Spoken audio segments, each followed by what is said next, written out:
we haven't met, my name is Dr. Devin. I've been in practice out here in Nevada about 20 years now. When I was, 12 years old, I was telling everybody in the world that I wanted to get into this profession. So my whole life has been geared towards what we're doing now.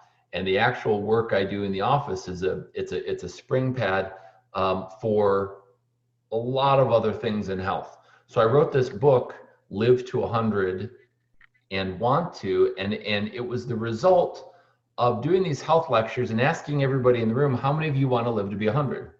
And take a wild guess what most people said. That means more pain. That means more suffering. I'll run out of money. I'll run out of friends, right? There's a million reasons people didn't want to live to be that old. And usually about a quarter of the room wanted to. But when we changed the question to, okay, well, what if you have quality of life? What if you have better mobility? What if you still have your brain, your face, flexibility? You can get up and see your kids and your grandkids and some of you, your great grandkids, and still travel. Then would you want to live to be as old as you can, as long lived as you can? And obviously the answer is yes. If you have quality of life, that changes the whole landscape. And for a lot of the people on this call, listen, you've worked your whole life, one thing or another. You've worked with your family, you've worked at a job, you've worked in your community. Basically you gave. You get to what should be your golden years, but your body's breaking down on you. And it's kind of this conversation that says, well, man, I worked my whole life.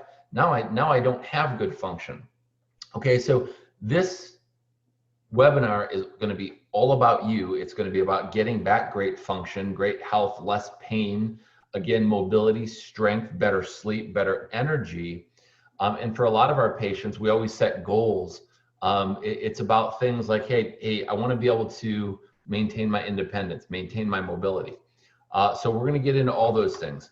Buy professional training, because it's good to know where you get your advice from. Again, I've been at this some 20 odd years. We have 4 clinics. I have personally reviewed the files of hundreds of thousands of patients. And I have distilled 5 keys to longevity. These are 5 mindsets, 5 beliefs that if you practice these, you have a shot to not only living a longer life, but a higher quality of life, okay?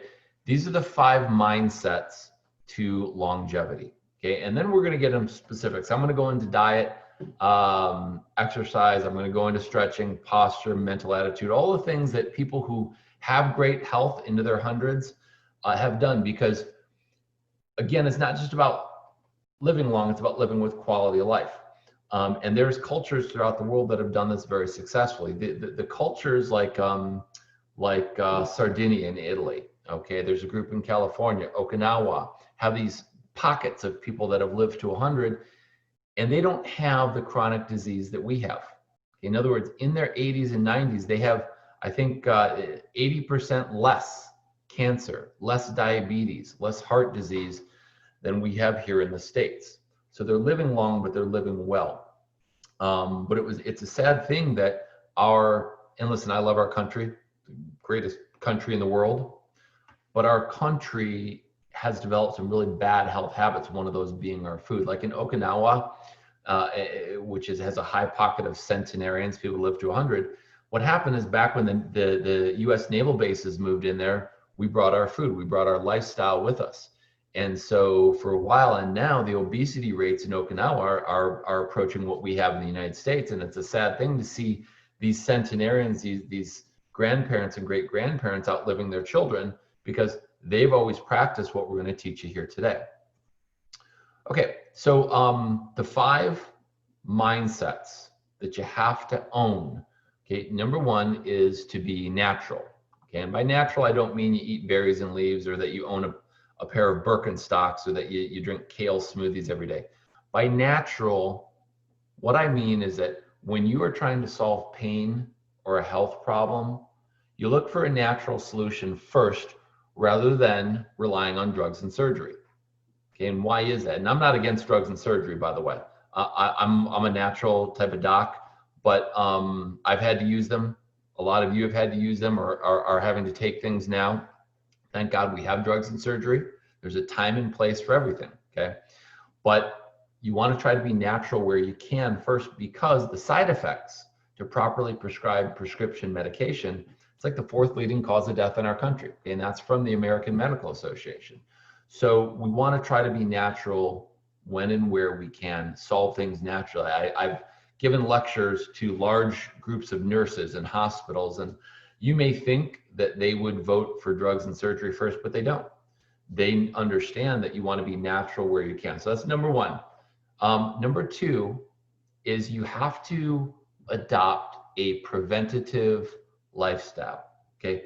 Prevention means that, by the way, prevention isn't just going to your doctor for your annual checkup every year. Prevention means that in all facets of your life, you're looking to solve problems early. The number one thing I hear in my office that new patients say is, well, I thought it would go away on its own, okay? Or, well, I tried to learn to live with it, or my doctor told me I had to learn to live with it. And when a doctor tells you that, what they're really saying is they don't know the answer. Okay, but hoping things go away, and even though the body has a tremendous capability of healing itself, letting things fester is why the number one cause of personal bankruptcy in this country is health problems. Okay, see, in life and in health, you're either proactive or you are reactive, right? In other words, you take care of things early or you react to problems. And the longer you wait, the longer you let things fester, what happens is they get more painful, more deadly, more costly, and harder to solve. So it's not just about early detection. It's about when you feel a symptom in your body, an ache or a pain or something's not working right, you understand that that's your body's ability. That's your body's way of communicating with you. It's telling you, hey, get on this now. So as a result of today, and I would never try to pretend I can cure all your health problems with one short talk.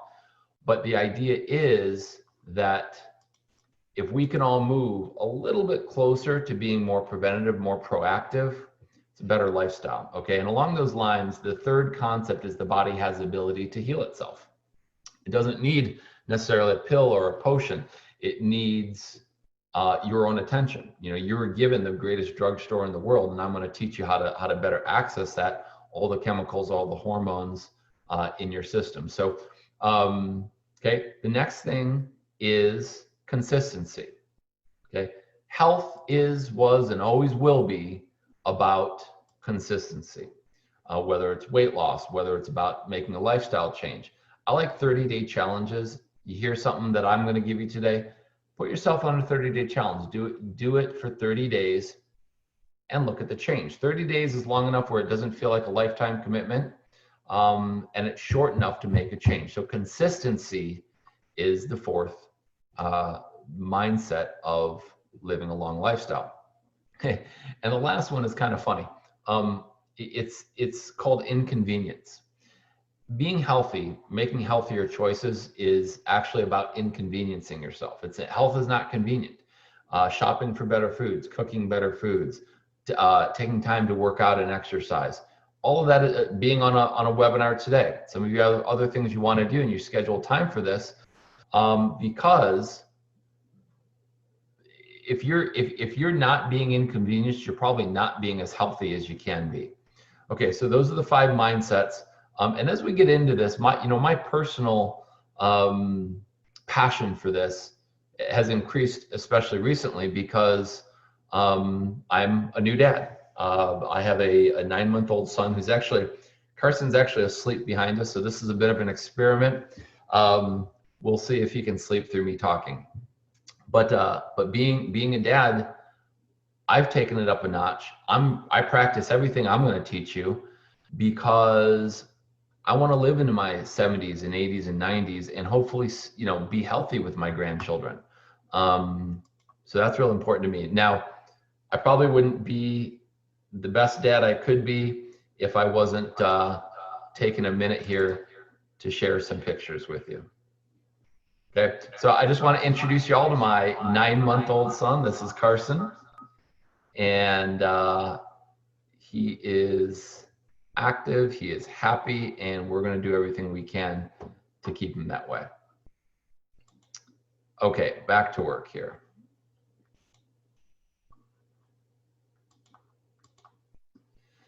Okay, guys, so let's jump into it. We're going to go through what the longest lived people in the world are eating, what they're putting into their diets. And obviously, you know, the diet is actually more of a Western term because we never really want to diet. The average American diet ends up in a weight gain of 7 pounds. So as far as diet, what are they putting in their bodies to make them last as long as they can? We're going to talk about exercise, certain stretches. What are they doing for activity? We're going to talk about mindset. We're going to talk about posture. Posture is really the next big conversation in anti-aging. And that's what this whole conversation about is. It's about anti-aging. You know, again, professionally, what I do professionally is I'm what's called a NUCA chiropractor, and which is a division of chiropractic. Back when I was in school, I got rear-ended, smacked from behind. I was driving down a road, a big white pickup truck put me in a ditch, and they took me to the hospital. And I found my way into a NUCA chiropractor. And this wasn't standard type of chiropractor because I couldn't move my neck at that point. In fact, I had pinched nerves into my hands. I couldn't even move my fingers.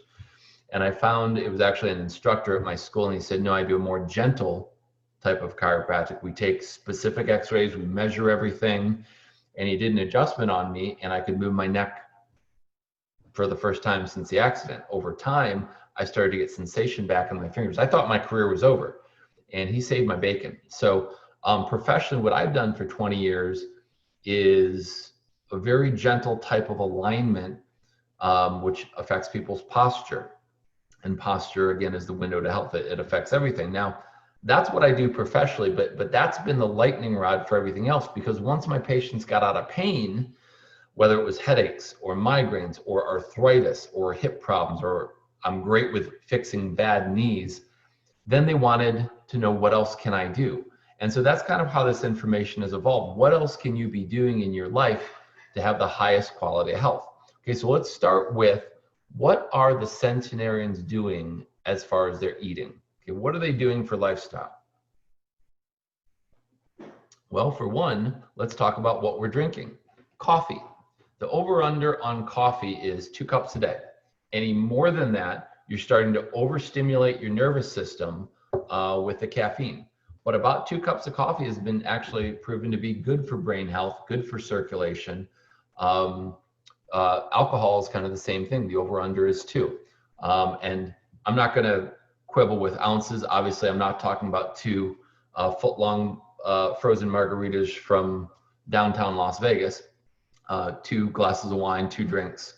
And the healthiest wine in the world, by the way, is anything from Sardinia. Sardinian wine has the highest amount of antioxidants, and I think you can get that at Total Wine, Sardinian wine. Okay, so but what are they really putting into their bodies? It's largely a vegetarian diet, which means uncooked vegetables. When you cook fruits and vegetables, I know sometimes it tastes better, but whenever you expose them to high heat, it kills the enzymes, it kills the nutrients, and enzymes are what obviously causes digestion. Your body has enzymes, but you want to get it from food too, so you don't wear down your own system just trying to digest food. So largely uncooked vegetables, a little bit of fruit, not some obviously grains, whole grains, quinoa, whole wheat. They just don't have processed foods. Okay, when I mentioned about us bringing our diet into Okinawa, really what we brought over there was processed foods, white bread, white rice, white pasta, white cereal. Because what happens is they take the grain and they split it up, and they take the husk, which doesn't have a lot of nutrition, and they pump it full of sugar, and that's what a processed food is. I really eat almost no processed foods anymore. So grains are good. You don't have to avoid carbohydrates. You just want to get them from oatmeal and from whole wheat. Really, anything unprocessed is what you're going for, because obviously processed is a lot of sugar. Okay, that's, you hear about diabetes. Type 2 diabetes is not a disease. Okay, it's a lifestyle choice. All you got to do is lose some weight, and you're probably out of type 2 diabetes. Just about everybody that has type 2 diabetes is overweight. And you don't just die from diabetes, you die from what diabetes does to your body. So diabetics, the first thing that they take them off is fruit. It doesn't mean fruit's bad for you. It just means they can't handle the sugar. You got to have fruit in your diet. Okay. In fact, think about this. How many of you remember? Well, let's start with the 4 food groups. Remember that one? The 4 food groups was actually created by the dairy industry in order to promote their products. So they got their foot in the door by being one of the 4 food groups. Okay. And then they created the food pyramid. Food pyramid was, the thing on the bottom, that's the most important thing that you're supposed to have. Do you guys remember what that was? It was carbohydrates, mostly white foods. That's been flipped. Okay, now the most important thing on the food pyramid is veggies, vegetables. Okay, and then it builds up. Long-term people who've lived long lifestyles, they have a little bit of meat in their diet. It's not a daily thing, and certainly not at every meal. Okay, it's a little bit. You obviously want to go for organic, grass-fed. It's worth the money. It's going to have less hormones, less pesticides. But it's not even every day. They may have 2 to 3 servings a week of animal proteins like chicken and fish and this type of thing. Even in Okinawa, they don't have fish at every meal. Okay, that's kind of a misnomer. So a little bit of protein, yes, fruit, healthy fats, avocados, nuts, olive oil, that's central in their diet as well. Okay, so, but most of their diet is vegetarian based. And the number one thing across all the Centenarian cultures that they eat, the wonderful bean. Beans are basically the superfood. Once I learned that, I get it into my diet on a daily basis. I just drop some in my salads. I drop some on whatever I can. Beans, the protein, the fiber, everything. Get beans in your diet. It's the number one thing that Centenarians, long live lifestyle folks are eating. Okay, that's probably enough on diet. I think a lot of you guys know, not only are you supposed to get sugar out, and sugar hides in your orange juice, it hides in your juices. Most of you just wanting to drink a lot of water. My coffee, again, it's not a mocha frappa whippuccino. It's black coffee. Okay, so the other thing is you can't turn to diet sodas. Recent research out of the journal Stroke says that diet sodas, because of the artificial sweetener, increases the risk of Alzheimer's, Parkinson's, and stroke. Okay, so mostly water, you're flushing your system with that. Okay, let's move off of diet. Let's get a little bit more here into sleep. Okay, other than having good posture, and we're going to talk a lot about having good posture because it's so important, as I see some of you sit up in your chairs all of a sudden. Sleep. That's the next big conversation along with posture in anti-aging. Okay, getting anywhere between 6 to 8 hours of sleep a night, getting into that REM, or what I call screensaver mode, that's what allows your body to recover. Okay, in my practice, one of the conditions I see a lot of is a condition called fibromyalgia. Okay, in patients who have this, who have FMS, what happens is they have a lot of pain in their body, but they end up getting horrible sleep. Okay, so they may not be able to get to sleep, or they get to sleep and they can't stay asleep. So what happens is, because the body never has a chance to heal during the night, it continually runs. And pretty soon they have organ shutdown, kidney failure, liver failure. The way that we correct fibromyalgia is through posture, through alignment, because that gets all the nerves running better. It helps with pain, but it helps with better sleep. Okay, what's the first thing you do when you wake up? And don't say go to the bathroom, because I've heard that one. Okay, when you wake up, you shift, you move, you find a new position, and that's because your body is not aligned. If you had perfect alignment, which probably none of us really do, you can stay in one position for a long time. That's why a lot of you shift in your chairs, or you move around, or you're standing at the grocery store and you constantly have to shift. Okay, if you had better alignment, you can stay in one position longer. So one of the side effects when I'm working with a patient, and this is not even intended, I mean, most people come to me with some type of pain, or they're trying to be preventive. A great side effect of better alignment is they're getting better sleep. So I have patients who come in, they maybe get an hour or two of sleep a night. They get to 4 to 5 hours of sleep a night immediately, and their life has changed. And 4 to 5 hours, doesn't seem like a lot to some of you. But if you can get 4 to 5 hours or 6 to 8 hours a night where you weren't before, it changes your whole world. Okay, so sleeping positions. It's not about the best, yes, you should have a good mattress, but nowadays, like even in the last 5 to 10 years, the technology and the materials in bedding is so good. It's really tough to actually buy a bad bed. And you definitely don't have to spend $5,000, $6,000, $7,000 on a mattress anymore. So yes, having a good mattress is important, but it's a very individual thing. So I don't promote a particular type of mattress because everybody's body is a little different. You got to get these ones where you have a 90-day return policy and try it out, but you got to give it 4 to 6 weeks so that your body can adapt. What it's more about is sleeping position. Okay. So the worst sleeping position is on your stomach, because your head is then turned, to one side or the other all night. Okay, your neck has 7 bones in it, 7 vertebrae. Okay, the brain sends the nerves down the middle of the spine, the nerves come out the side. So if your neck is turned all night, what that does is it closes down the holes that the nerves come out of. Okay, I treat patients who have pinched nerves. I treat patients who have something called spinal stenosis. Spinal stenosis is when your spine closes in on the nerve cord, okay, to some degree on the nerves. Well, that's what you're doing when you're sleeping on your stomach, is you're basically stenosing yourself.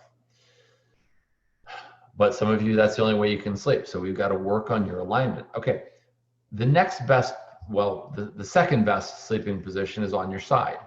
Okay, when you're on your side, what you want to do is you want to have a pillow in front of you. Okay, because let's just say here's the bed. If I'm on my side, usually you're going to roll a little bit or twist, and you can't see my legs, but you're going to probably twist your pelvis. So if you have a pillow in front of you that you can kind of rest this top arm on, that gives you some support. You're going to put a pillow in between your knees. Pregnant, when women are pregnant, they teach them put a pillow in between your knees, but we all need to do that. Because when you're standing, your legs are apart, like shoulder width apart. Okay, but then when you go to lay on your side, the knees compress, which compresses your low back. So hug a pillow in between your knees. Okay, so let's say again, I'm on my side here. My pillow thickness should match the distance from the bed to my head. Because if it's too thin, my head's going to be tilted. Too thick, my head's going to be tilted. Like you've heard the My Pillow. Okay, my wife has a My Pillow. I don't really care for it, but I think some of the best pillows today, and you can get them on Amazon, there's lots of them, are filled with shredded memory foam. Okay, shredded foam. And the reason they're so good is because you can shape them. Okay, if you're on your side, you can bunch it up. When you roll to your back, you can thin it out, because obviously, if my bed is behind me now, it shouldn't be as thick. The pillow should be thinner so that my head is not cranked up all night. Okay, which leads us to the best sleeping position, which is sort of on your back. Okay, when you're on your back, some of you have those adjustable beds where you can raise the head a little bit and you can raise the legs a little bit, kind of like a lazy boy chair. Okay, that's the safest sleeping position. But you got to kind of train yourself to do that. A lot of you can't just jump into sleeping that way all night. But if you can even spend a couple hours in that sort of position, it has tremendous effect on protecting your spine. And by the way, I've got a spine here behind us. That's we'll use that a little bit more later. But legs, a bolster, a pillow underneath your knees. For those of you who've gone for massages, when you go on your back, they put a bolster under your knees, because that takes pressure off of your low back. Okay, for those of you that snore or have sleep apnea, breathing trouble, you have a little more incline underneath you, which helps you breathe a little easier. Okay, that's the safest sleeping position. Now, when you get up in the morning, you don't just want to sit straight up. Okay, that's tough on the spine. You want to roll to your side. Let your legs go off the bed and you prop yourself up. But again, practice that sleeping on your back position. Okay, it takes time to get good at it, but if you work at it, you'll be able to fall asleep that way. So yeah, 3 things to do in the morning. Okay, get up, turn to your side and get up. Stretch a bit. Every animal in the world gives themselves a good stretch. And obviously, thank God you're still breathing. Give thanks. Okay. Some more sleep tips, because this is important. Watch out for your lighting at night. Okay. All the lights in anywhere I am in the evening, our bed, our bathroom, they're all amber lighting. I've switched it all out. You want to get rid of these LED, bright white, even soft white lights. It stimulates your reticular activating system, which is your brain's function, your brainstem's function for sleep cycles. Okay, and it basically tricks your brain into thinking that it's daytime. Just like staring at your phone or a computer or a TV. Don't watch TV like a half hour before you go to bed or play on your phone. Amber lighting. Okay, so I get everything off Amazon. I even have night lights, plugged into the wall so I can find my way to the bathroom at night. Those are amber as well. Okay, you can buy these really cool. They're dim dusk or dark activated lights. So you plug them into the wall, amber lights, and they don't turn on until it's nighttime. So it's great. Okay, sleep medication. I'm not going to get too deep into that, but guys, listen. There's real complications with that. Every medication has side effects. Look, some of the crazy complications to sleep meds is not only sleepwalking, but sleep eating, sleep gambling, sleep shopping, and sleep driving. All of those things are very dangerous side effects to sleep medication. It puts you into such a deep drugged state that you don't even know what you're doing. So getting natural sleep is important. Obviously, dial the caffeine down later in the day, not after 4. And try to develop some healthy nighttime routines. I have a whole lecture that we go through on sleep, so we're not going to get into that now, but those are some important tips. Okay, as far as exercise goes, listen, I haven't been to a gym obviously during the pandemic. I haven't had a gym membership in years. I'm mostly outside moving. I'm walking with my wife and my son and our dog. We're getting activity. I'm on a bike, I play tennis, I'm outside. Exercise is about activity. Here's why it's important, especially for a lot of people on this call. Exercise is the only way to maintain your bone density. Yes, there's drugs you can take, and they all have side effects for bone density. Calcium doesn't do what you think it does. There's been so many studies done where they've taken 4 groups of people, okay? One group of people, a large group, has calcium supplements and exercise. The next group, just calcium. The next group, just exercise. And the last group is nothing, right? They're the placebo group, okay? Only 2 of the 4 groups slowed down, or in some cases reversed, their bone density. Take a wild guess who it was. It was the groups who had exercise and calcium and exercise only. The groups that just took calcium, no change in their bone density. Now, calcium is good for other things. I take, here's what I take, and I don't overdo it on supplements. I'm not a big supplement guy. I take really some of the most important things, especially with the pandemic. We have to be good to our immune system. So what I take is, in the mornings, I take vitamin D with K. And you have to have K when you take D, because vitamin K is like the taxi cab that gets the D into the bones. The one I have is 5,000 IU, but you can take 1,000, 2,000, it's still helpful. So I take D with K. I do take a multivitamin. I'm not sure I believe in them, but I just kind of take it because for me, it's like checking a box. Right now I take a zinc supplement because again, I'm doing everything I can to keep my immune system high. It doesn't fight off Corona, but hey, guess what? We're heading into flu season. So I want to do everything I can to keep my immune system up. So that's what I take in the morning. Every now and then I'll throw in some extra C. I think one of the big supplements that I've added to my diet is electrolytes, and not from Gatorade, not from Pedialyte, not from Powerade. That's very cheap stuff and it's sugary, okay? But I take an electrolyte supplement every other day or so, okay? Because electrolytes help keep your body hydrated. Hydration is one of the most important things in a healthy immune system. Every one of your chemical reactions, every one of your hormones that's produced in your body, all reactions in the body need water to function, to facilitate. So staying hydrated is sometimes more than drinking your 6 to 8 cups of water a day.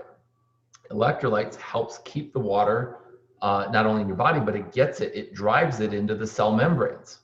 So I've added electrolytes to my diet. And then at night, I take a CalMag supplement. It's actually more magnesium. See, your body can't produce magnesium. Okay, you can get it from your foods, but usually not enough. So we all really need that magnesium for bones and muscle. And there's some calcium in it. Most CalMag supplements, what you're looking for is a 1-to-1 ratio. So you don't want like, 800 calcium and 400 magnesium. You want like, 400 and 400 or 600 and 600. So like a 1-to-1 ratio. That's the basics. I try to get the rest from my diet. Okay, but a little bit more on exercise. What I want to do for you guys is, if you don't already have one, and some of you are regulars on my lectures, I'm going to give all of you a link to get a free digital copy. It's in PDF format of my book, Live to 100 and Want to. There are hundreds of stretches in there, hundreds of exercises. There's sections that help you with your back, your neck, your knees, your hips, your joints, arthritis, posture. If I do say so, it's an encyclopedia of health tips. And so what you can do is, I'll put up my contact information at the end. You can just shoot me an email. Go to my website, shoot me an email, and I will send you a link to a PDF of my book. So lots of great things for you. Okay, but really we need to get moving. Okay, that's what gets calcium in the body. We need to get out walking. Pools are great, but if you're not having the effect of gravity on your body, you lose your bone mass. Astronauts that go into space lose their bone mass. And the last thing I'll say on that is milk. Milk is really not this great product for your body. It's made for cows. Cows have 4 stomachs. They have a totally different digestive system than we do. Obviously, we have 1 stomach. We actually don't digest milk as well as the dairy industry wants you to believe. We drink a lot of soy milk in our family when we need it, but the proteins in milk can actually strip the bones of calcium. So not really the best product, not a good source of calcium. Okay, let's get into posture or alignment. It's one of the keys to longevity, okay? Let's all just shoot straight on something. Bad posture makes us look old. It does. When I do, so in our office, when I meet with a new patient, whatever their health problem is, it doesn't matter whether it's neck pain or back pain or hip problems or bad knees or whatever it is, we're gonna examine their posture. And more so in the last 10 years than in my first 10 years of practice, you know what I see a lot of? Dowager hump, okay? Dowager hump is where you see people that are, that, okay? Or from the side view, they're that, and they grow this kind of big old hump back here. Some of you have it, some of you have seen it. Yes, it makes us look old, or I mean, you see pictures of yourself with that and you're just like, I can't believe I look that way. That's not even the most important thing. I mean, some of you on this call are at a stage in your life where you don't even care what you look like anymore. And that's probably, to some degree, that's a good thing. A dowager's hump, or what's called a forward shoulder roll, increases mortality rate.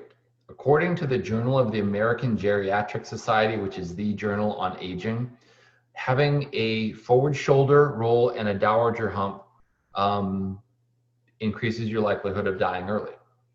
One of the reasons for that is that that type of posture compresses your chest cavity, compresses your lung capacity by up to 30%. So I've helped people in our office, I mean, not only look better, again, that's not the most important thing, breathe better, stand up taller, reduce that hump through the type of adjusting that we do, but then through what I'm going to teach you now, which is posture. Okay, so in your chairs, what I want you guys to do is everybody lean forward a little bit in their chairs. Okay, or if you're standing, that's even better, but get in a chair if you can. Okay. Okay, lean forward in your chair and then scoot your rear end all the way back into that chair. Okay, some of you, your feet no longer hit the floor. So what you need is you need something under your feet, or you need to lower your chair. But if you're not, if your butt's all the way not all the way back in the chair, what you're naturally going to do is slouch. Okay, but if your butt's back in the chair, that's a trigger to sit up straight. From this position, you can also take a pillow, put it back behind you. When you get in your car, I want you to do the same thing. Get in your car, lean forward, scoot back, sit up, then adjust your mirror. And that way down the road, anytime you can't quite see it out of your rear view mirror, you know to sit up, okay? For those of you on long road trips, and I have an entire program that we give to our patients on stretches and exercises while traveling. If you're driving, I'm aware that this position on the steering wheel is the safest. What is it, 10 and 2, okay? But what happens is when you pronate your hands, which is this, here we go. This is pronation, okay? This is called supination, opening your hands to supinate. When you pronate your hands, what you do is you roll your shoulders forward, okay? When you supinate or open your hands, you bring them back. So do that with me now for a minute, okay? This is supination, okay? This is pronation. See how your shoulders roll in? This is supination, okay? Good posture is supination. So when you're standing, what you do is you open your hands up and you let your shoulders come back with it. See that? Shoulders forward, no good. Shoulders back is what we're after. So when you're on long road trips, what you do most of the time is I want you to grab more the bottom of the wheel, okay, which is probably like 8 and 3, something like that, okay? And your elbows can usually rest on something that way too, or on your lap, okay? But this is the better long-term position for driving. You know, if you get into rush hour or something like that, yeah, get them on top, get ready. But supinated is the healthier position because it helps you bring your shoulders back. And I want everybody to do that now, okay? Bring your shoulders back a bit, push your chest out a bit, bring your shoulders back, kind of, if you can, squeeze your shoulder blades together. That opens the chest cavity. That's perfect posture, okay? So, you know, even though I adjust people with the dowager's hump and we kind of push it back in, I teach my patients this posture system because you have to do it on your own too. Now, here's a great tip. If you're going to be spending any time in your chair or car, okay, you know, a lot of you spend time on computers now or on your couch or wherever, take a tennis ball and get it back here behind you, right in between your shoulder blades, and then lean back on it. Because when you're watching TV or at your computer, if it falls, it means you're starting to slouch. But if you keep a tennis ball or a racquetball back behind you and you make sure it's pinned to the chair, it means that you're always sitting up and leaning back. Okay, so alignment posture is the window to good health. It's so critical, so important. When I do an exam on people, I'm checking everything in their posture. I'm checking the dowager's hump. I'm checking their shoulders. We're checking the hip level. Some people have one leg shorter than the other. Okay, that means every time you walk, you're hitting the ground differently. That leads to bad knee problems. When we align that and get the hips level, it has a tremendous effect on health. Here, I'm going to show you guys a graphic. Some of you don't have video, but most of you do. I'm going to show you a graphic on how the spine really functions here. Okay. So what we've got here, your brain over here, just follow the cursor, sends nerves down the spine, and the nerves all come out the side. The nerves run everything. They run your heart, your lungs. And the job of the spine is really to protect the nerves. When your spine misaligns or the bones go out of place, that's what pinches nerves. So if we go over here to the right side of the screen, if you have a bone out of place here in the top of your neck, that's what pinches the nerves, causes headaches. Sometimes eye problems. Those nerves run to the nose. When I help people with allergies, sinus trouble, we fix that area. Okay, the middle of your neck. These are the nerves that run out to the shoulders and down the arms. Causes things like arm pain, carpal tunnel syndrome. But look at this too, that same nerve breaks off and goes to the thyroid. That's metabolism. Okay, where the dowager's hump is, that's the nerve that runs to heart and lungs. Some of you have pain right in the middle of your back. Okay, well, those nerves also decrease lung function, heart function. So when we adjust this dowager's hump, when we get it better aligned and reduce it, that's how it improves lung function. Okay, I see patients who have bad reflux, indigestion, stomach problems. This area here called T5, when that bone's out of place, it can pinch the nerves going down to your stomach. Okay, let's get out of that. And so, you know, basically going all the way down the spine, that's what ends up, you know, pinching nerves even into your rear end, down your legs. People have sciatica, neuropathy. When we unpinch those nerves, the body can heal itself. Okay, I want to talk just a brief bit. We're getting actually a little bit past the 45-minute mark. I have so much information. We're going to have to go through more next time. I just want to give you one quick tip on mental emotional health. Positive mental attitude is obviously important, but the number one thing that you can do to obtain happiness in your life, happiness, kind of important. The number one thing, some people say, well, is it getting healthy? Is it, you know, positive mental attitude? The number one thing is being of service, okay? Contributing your time to the benefit of others. Years ago, I joined a group called Big Brothers, Big Sisters, where they match you up with a little brother and you mentor them. And I remember I took on a 7-year-old boy. We'd go out, we'd play basketball, we'd go to a movie. I'd basically spend time with him because his dad wasn't in the picture. His name was Gary. And Gary would get in the car with me and he'd say, how long is this going to take? Because he wanted to go play his video games, okay? After a few months of hanging out with him, Gary would get in the car and he said to me one time, how much longer are we going to be brothers for? And it kind of hurt my feelings because I thought he didn't want to hang out with me. And I said, well, how much longer do you want to be brothers for? And Gary looked up at me and this little 7-year-old said, well, I hope we're brothers forever. And guys, you never know how small something you do, it can affect the lives of millions and millions of people. Okay, so being of service, finding time in your life to be part of your community and give back whatever it is, it's just one of the most crucial things that you could possibly do.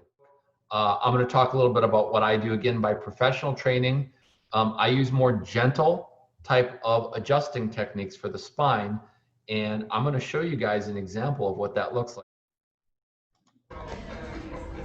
Hi, this is Dr. Devin. Welcome to Spinal Care Nevada. I've been in practice about 20 years. We do a very gentle style of chiropractic. Come with me, we're going to meet a few of our patients. Hi Gary, hi Marilyn, good to see you. Nice to see you. Hello there. Okay, step into my office. Gary, come on up on the scales. Okay. All right, so on day one in our office, we do a thorough history and digital x-rays. Come on off, lay on your right side. And that shows me how to do a very gentle adjustment with patients. On your righty. Okay, here we go. Okay, here at the top of the neck is the top vertebrae, nicknamed the atlas because it holds your head up. So the theory is if we can very gently nudge this back into place, it will not only get pressure off the brainstem, but it helps the head on straight. Sit up for now. I do need my head on straight. I do too. Okay. This instrument is called the arthrostim. The kids in the office call it the woodpecker. And it lets us get right under that bone and start to slowly open that up. So disc problems, pressure on nerves, muscle pain.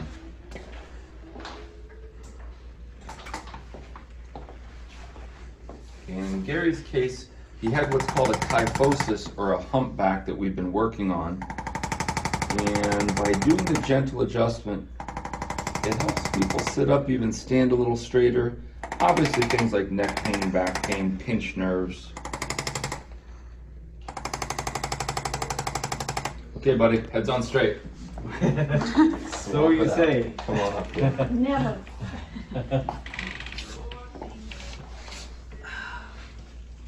Come on up there and just have a seat for me. Every now and then we do a little bit of the traditional type of adjusting as well, but for the most part our patients appreciate the gentle work. So we'll see patients who've been in falls, sports injuries, injuries from work, car accidents, or just plain old wear and tear from life. Now since we've been starting adjusting, you've been able to do a lot more workouts in the gym, correct? Yes, I have. Where are you at now? I'm at 300 sit-ups, 3 sets of 300. 3 sets of 300 sit-ups. That's phenomenal. And I can now do the backboard again. I, on the other hand, 3 sets of 30. Okay, you know what? We all got to start somewhere. Yeah. So, we look forward to seeing you over here at the office. Have a wonderful day. Okay, so that's a gentle type of chiropractic.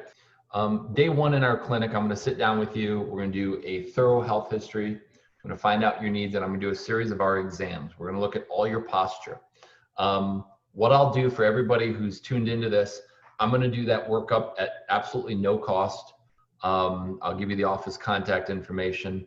If we take x-rays, those are $90. Medicare doesn't pay for that, but Medicare and those type of insurances, they do help out with some of the future visits. So day one is just a consult so that we can see what's going on. I never charge just to see if I can help you. So I'm going to put my contact information on screen.